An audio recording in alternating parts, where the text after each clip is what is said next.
240 years for us to have this unique composite of a Congress in this moment, and we will not go back. We will not go back. We will not go back to the days of injustice. We will not roll back our rights. We will not deny liberty to our trans brothers and sisters. We will not deny our own humanity at the border. We will not go back. We will go forward.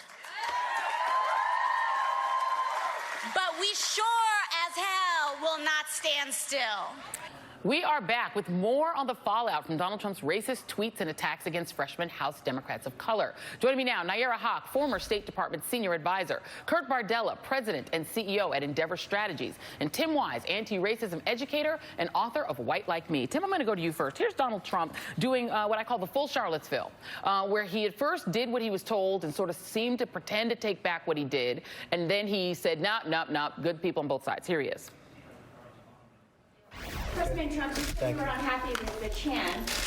However, the chant was just repeating. No, you know what I'm unhappy with? What you said in your tweet. You know what I'm You know what I'm unhappy with? I'm unhappy with the fact that a congresswoman can hate our country. I'm unhappy with the fact that a congresswoman can say anti-Semitic things. That's what I'm unhappy with. Those people in North Carolina, that stadium was packed. It was a record crowd, and I could have filled it 10 times, as you know.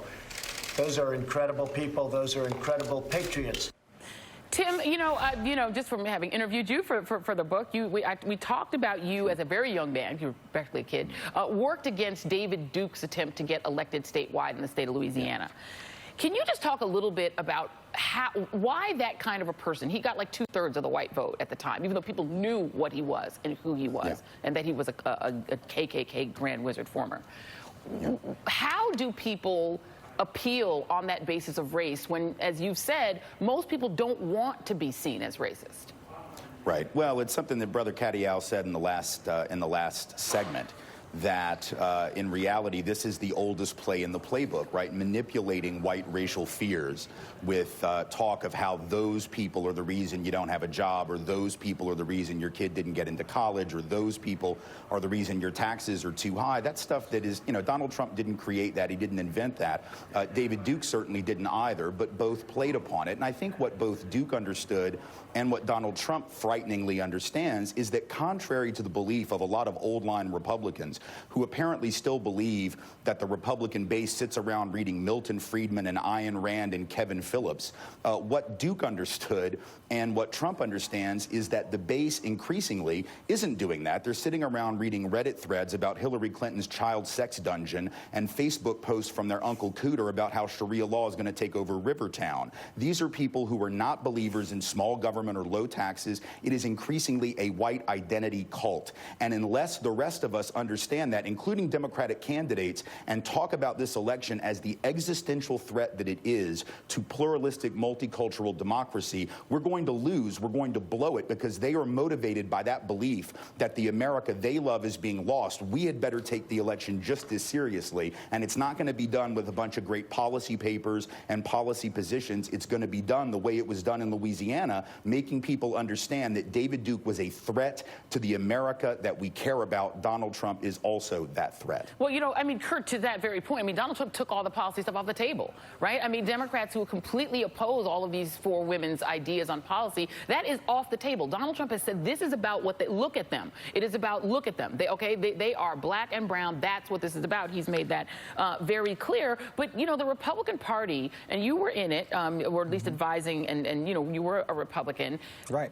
In the 2016 election, it seemed that Steve Bannon understood that very well. That essentially tweaking the idea of racial identity and fears of a brown takeover of America, that was much more powerful than the small government conservative stuff that really just helps rich people anyway. And he understood that. You now have people like Stephen Miller, whose ideas are so extreme They're so extreme that he essentially wants to cut all immigration. Anybody brown can't get in, throw people out. Like, that's what this party is now. The Republican Party's been consumed by it. So I wonder if within the Republican Party, if you still talk with friends, former friends from the Republican Party, do they understand that they've been consumed by what Tim has called a white sort of identity politics cult, or an identity cult? You know, Joy, this is what's so frustrating to me, is the people that I talk to who are still Republicans, who are working in top levels in the Republican Party and even in this administration, privately bemoan what's happening right now. They shake their head. They're disgusted by it. They also think it's a losing political strategy on top of it. And yet no one's willing to do anything publicly. That's why it was so infuriating the other week when Paul Ryan in those book excerpts talked about what he really thought about Donald Trump, all the while the rest of us are thinking, well, why in the world didn't you say anything when you actually could have done something about it, when you were in a position of power? And this is the story of the Republican Party now. It's not that they're just complicit and silent and hiding in fear. It's that complicity and silence has enabled this entire racist hijacking by Donald Trump and Stephen Miller. Let me ask you a real quick question, Kurt. Are they afraid because they're just afraid of Donald Trump tweeting at them? Or are they afraid because they think that the majority of their base, are driven by racism?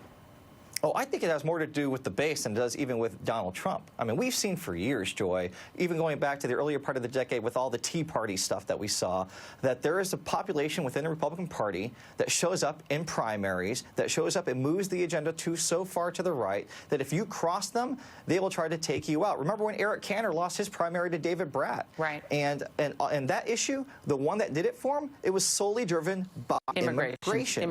And to go to you, Nayyera, I feel like part of what was bugging Donald Trump, let's show a little bit of Ilhan Omar getting a reception when she got back to Minnesota. Here it is.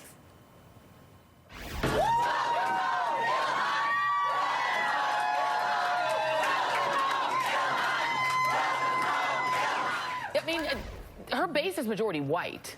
Right? So Republicans are shrinking into a party that, okay, they may be driven primarily by fears of brown immigration, but the whole rest of the country, the majority, is not.